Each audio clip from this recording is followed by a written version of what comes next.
사기다라는 구호를 만들어낸지 제가 잠깐 말씀을 드리려고 합니다. 저도 이제 이런 것 같은 시대를 살긴 했는데, 제가 대학에 들어가기 전에는 공장을 다니던 사람인데, 광주 민주화 운동이 폭도들의 폭동인 줄 알았죠. 언론들이 그렇게 쓰니까.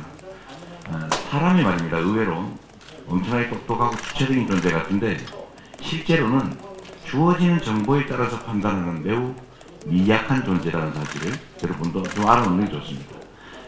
이 정보가 계속 입력이 되면 그 정보에 따라 판단할 수밖에 없거든요.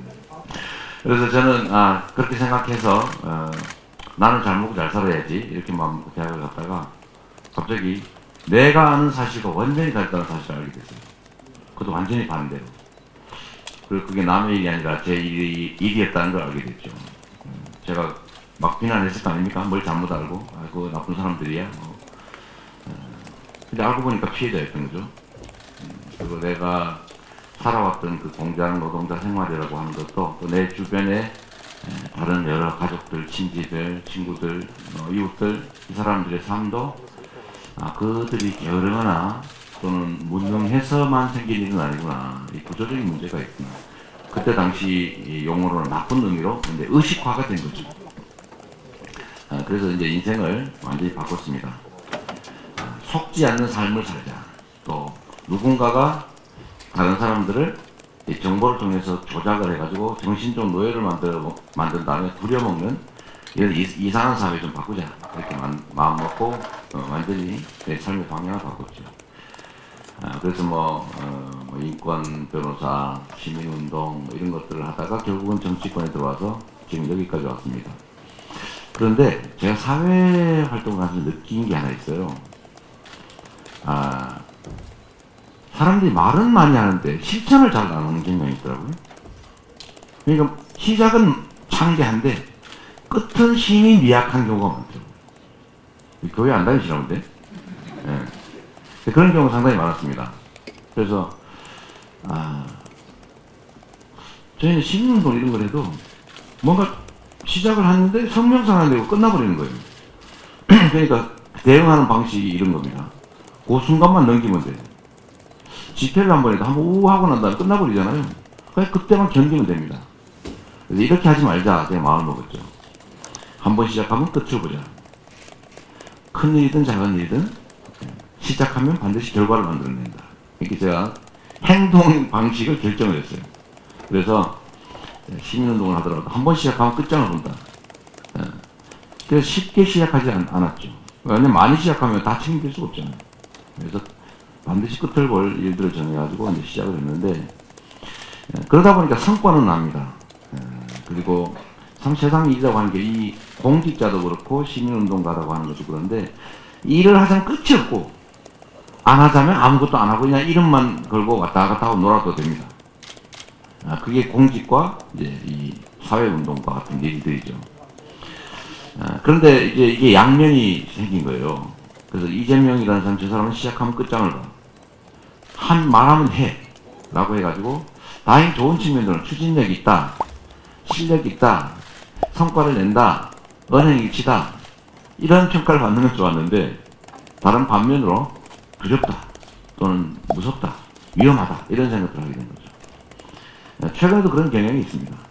그런데 이거 하나는 분명하게 얘기해 두고 싶고요. 저는 나쁜 일을 하지 않습니다. 모두가 공감하는 일을 하죠. 그리고 철저히 준비해가지고 모든 가능한 경우를 다 체킹한 다음에 가장 나쁜 경우가 발생해도 문제가 없고 도움이 되는, 이제 플러스가 되는 상태라고 확신 들면 그때 시작합니다. 선거 때는 무슨 말을 못하나. 이거 역시 공식적으로 대통령이 한 말입니다. 이모박이라고 있어요. 하여튼 그 정치의 상식이죠. 그 점에 대해서 우리 국민들은 맞아 원래 정치는 거짓말하는 거지. 뭐 약속 안 지킨 거 당연하지. 이렇게 생각해가지고 엄청나게 미워하게 된 거죠. 그래서 제가 이런 것들을 좀 바꿔서 우리의 독자적인 좀 그 방식을 한번 만들어보자 이래서 시작하면 끝을 본다. 언행일치한다. 약속하면 지킨다. 그래가지고 제가 약속은 아주 엄격하게 평가한 다음에 지킬 것만 하죠. 그래서 공약 이행률이 높은 거예요. 제가 뭐 실력이 엄청나서 그런 건 아니고 지킬 수 있는 것만 약속하니까. 근데 최근에 이게 아까 말씀드린 부작용이 좀 생겨가지고 이 추진력이 이게 약간 위험하다 이런 생각을 갖게 한 것 같아서 지금 연구 중인데 이따 혹시 우리 학생 여러분들 좋은 대안이 있으면 얘기 좀 해주세요. 어제 어떤 사람이 저한테 그러더라고요. 좀 바꾸라. 어떻게 바꾸고 했더니 이재명이 합니다로 바꾸면 되겠다 그러더라고요. 이재명은 합니다 하면 독선적으로 보니까 이재명이 합니다 라고 하면 되겠다. 어떠세요? 네, 감사합니다. 박수 한번 쳐주세요. 썰렁하니까. 그래서 이재명은 일을 잘한다 라고 하는데 제가 일은 잘해라는 말을 얼마 전까지 계속 들었거든요. 다른 건 못한다는 얘기겠지. 그래서 제 목표가 일도 잘한다로 바꾸는 거였는데 최근에는 일 잘해까지는 온 것 같아요. 일 잘해. 네, 앞으로 일도 잘해로 바꾸면 제가 좋은 결과를 만들 수 있지 않을까 싶은데 좀 노력하겠습니다. 그냥 재밌자고 한 얘기였고요. 여러분들 의견을 좀 듣는 것을 시작하겠습니다. 지방 균형 발전을 추진하시려면 구체적으로 지방대학의 위기를 어떻게 극복해 나가실 건지 의견 부탁드립니다. 이 수도권 집중, 일극 중심, 불균형 성장 전략이 이제는 국가 성장 발전의 장애가 되기 시작했습니다. 지방은 인구가 줄어가지고 소멸한다고 어성이 벌어지고 있고 제가 관할하던 경기도만 해도 1년에 인구가 18만 명이 늘어납니다. 18만 명이면 엄청난 도시가 하나씩 1년에 생겨나는 거예요. 그런데 도로도 부족해, 학교도 부족해, 경기도 어디 광주 같은 데 가면은 운동장에다가 컨테이너 박스 놓고 거기서 공부하고 있습니다. 이게 6.25 직후도 아닌데 황당하죠. 그래서 이게 지금 수도권은 폭발할 위험, 지방은 소멸할 위험을 겪고 있는데 결국 이게 오래 갈 수 있겠어요? 결국 오래 가기 어렵습니다. 그래서 이제 균형 발전이라고 하는 거는 과거에는 지방도 너무 오사니까 좀 도와주자, 배려하자, 이런 도덕적 차원의 문제였다면 이제 균형 발전 문제는 국가의 생존 전략이 됐습니다. 근데 문제는 이거 역시도 기득권이 있어서 쉽지 않습니다. 모든 현 체제는 특히 잘못된 체제일수록 기득권이라고 하는 게 강구할 수밖에 없어요. 왜냐하면 뭔가를 고쳐야 된다고 하는 사실 자체는 고치기 이전 단계에 혜택 보는 사람이 있다는 뜻이잖아요. 부당한 혜택이 많으면 많을수록, 즉 비정상적인 사회일수록 힘을 가진 소수가 힘이 더 셉니다. 평등하고 공정하고 합리적인 사회일수록 특정 소수가 힘을 쓰기 어렵죠. 그런데 불평등하고 격차가 심하고 양극화된 사회이고 뭔가 이렇게 비정상적인 사회에는 이 비정상 소수 혜택 보는 사람들이 있습니다.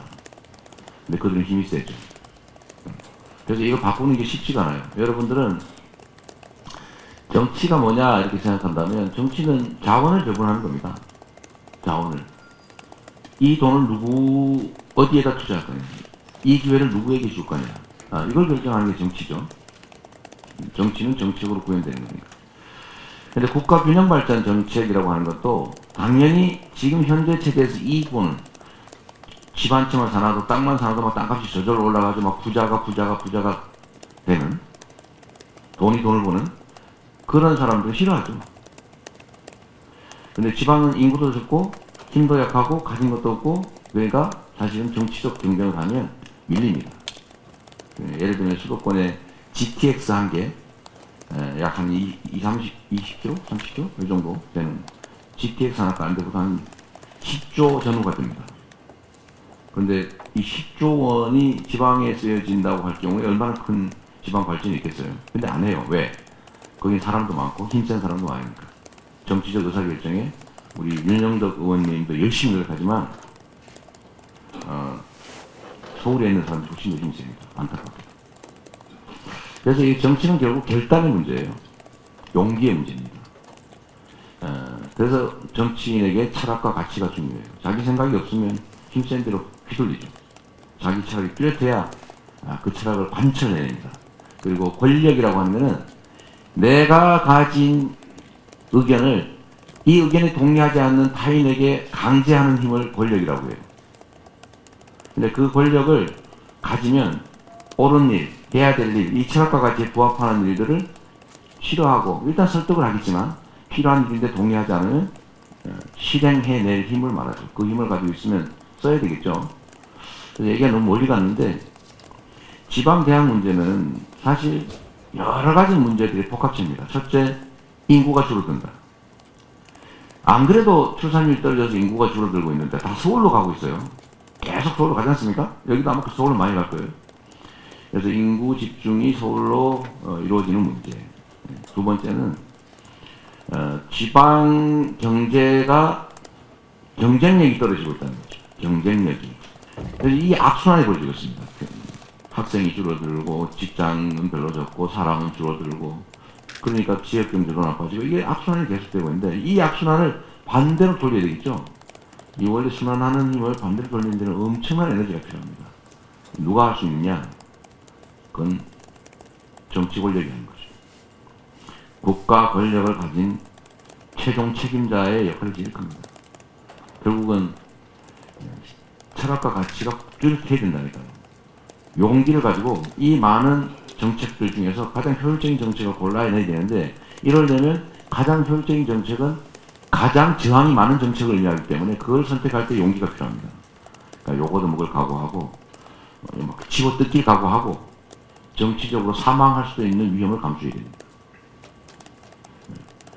두 번째는 일단 시작하면 막 저항이 생길 거 아닙니까? 언론에서. 근데 이 기득권자들은 절대로 자기들이 피해 있는 그 얘기를 하지 않습니다. 부동산 투기를 막겠다. 불로소득을 소수가 갖지 못하게 하겠다고 하면 거기서 혜택 보던 사람들이 나 그 사업 하게 해줘 라고 말하지 않습니다. 딴 얘기를 하죠. 그건 독립받을 수 없는 얘기입니다. 이재명 나쁜 사람이에요. 저 분명히 돈 받았을 거예요. 어떻게 그 돈을 안 받을 수가 있어? 가족한테 나빠. 저 사람 저거 보니까 아주 험하게 살아가지고 성격도 이상할 것 같아. 없는 집안에 살아서 그래. 교육을 제대로 못 받아서 그래. 이런 식으로 공격을 하면 진짜 그런가? 그럼 표가 떨어지겠죠. 그럼 저는 사망하는 거죠. 하여튼 이런 거를 감수해야 됩니다. 그 결과를 만들어내서 제시해야 되는 거죠. 지방대학 문제로 아주 좁혀서 얘기하면 하여튼 지방의 기업이 살 수 있는 상황을 만들어야 된다. 또 젊은이들이 또는 누군가 서울로 가지 않고도 행복하게 살 수 있는 생활 환경을 만들어줘야 된다. 또 교육의 질도 높여야 된다. 또 그뿐만이 아니죠. 인프라도 충분히 구축해줘야 된다. 하여튼 그 첫 마중물은 마치 펌프처럼 마중물을 넣어줘야 된다. 마중물을. 그게 정부의 역할이라고 생각해요. 우리 국민들을 믿고 과감하게 균형발전 정책을 세부적으로 취하는 게 아까 대학이 사는 길이고 지역이 사는 길이고 또 지방이 사는 길이고 또 국토가 균형발전해서 대한민국이 지속적으로 성장 발전하는 길이다. 첫 얘기라서 제가 하고 싶은 얘기가 많아서 좀 길었습니다. 네, 고맙습니다.